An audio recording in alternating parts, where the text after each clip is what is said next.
Sveiki, esu Irma Baltrušaitinė, profesionali vizažistė ir šiandien noriu Jums pristatyti šio sezono tendencijas, būtent makiažo tendencijas, kurios yra sugrįžusios iš dešimtmečio nuo 1990 iki 2000 metų. Būtent to dešimtmečio trendai yra grįžę šiuo metu tiek makiažuose, tiek rūbuose, tiek plaukuose. Žodžiu, visame įvaizdį turime būtent šito dešimtmečio tendencijas. Tai, ką diktuoja viso pasaulio meistrai, kosmetikų kūrėjai, tai diktuoja spalvas. Šiais metais, ypač šią vasarą, yra ypatingai rekomenduojama nebijoti spalvų. Galima naudoti pravedimuose įvairiausias spalvas. Žalią, mėlyną, raudoną, geltoną, kokie tik Jums patinka. Naudokite spalvotus tušus, kurių yra prigaminta dabar visokiausių spalvų, lygiai taip pat ir mėlyni, ir žali, ir violetiniai. Juos galite teptis tiek, kaip aš šiuo atveju esu padariusi, ant juodo ir tiesiog galiukus padažiau mėlynų tušu, arba galite visą blakstienas išdažyti spalvomis, tiek apatinės, tiek viršutinės.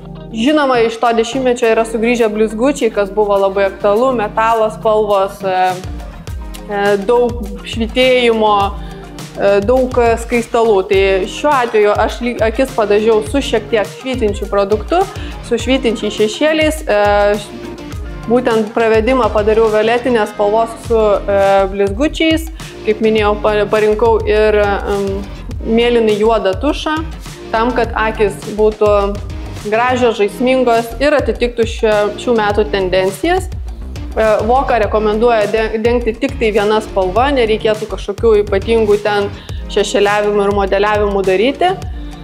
Žinoma, labai svarbus akcentas yra antakiai, lūpos ir nemažiau svarbi oda. Odą rekomenduoja išlaikyti ganėtinai natūralią, kuo mažiau matiškumo, kuo mažiau dengimo stipraus. Oda turi būti švytinti, natūrali, lengva, labai svarbu yra skaistalai. Jų galima naudoti daug ir gausiai ir lygiai taip pat įvairiausių spalvų, netgi tokių, kur galbūt kartais ir net nepagalvotume, kad galėtume panaudoti.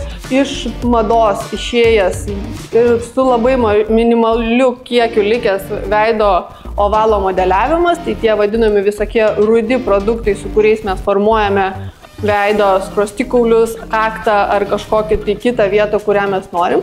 Tai daryti galima, bet labai minimaliu ir lengvu kiekiu, kad nebūtų užakcentuota ir nesimatytų. Jokių būdų nedaryti kažkokių tai stipriai rudų brūkšnių ant skruostikaulių, kas kažkada buvo madinga. Žinoma, lūpos irgi mes akcentuojame, jeigu atsiversite būtent tuos 90-uosius metus, tai matysite, kad ir dabar, ir tada buvo madingas ryškesnis kontūras, būtent lūpų apvedimo ir šviesesnis vidus, šiais laikais taip vadinasi ombre, lūpų formavimas. Tai galima naudoti vėlgi įvairias spalvas, gali lūpdažis ir pieštukas net neatitikti atspalvio, pieštukas gali būti gerokai tamsesnis. Anksčiau būdavo net dažydavosi juodu lūpų kontūrų pieštuku ir vidinio lūpų dalį darydavo šviesiai. Tai čia jau aišku nuo jūsų drąsumo priklausytų, kaip tai galėtumėt padaryti. Ir žinoma, visas makiažas turi išlikti natūraliai, skaičiai ir gražiai. Tai svarbu momente, kada neturi būti antakiai. Antakiai nebemadingi tie, kurie ateina antakiai po to žmogus. Antakiai išlieka natūralūs.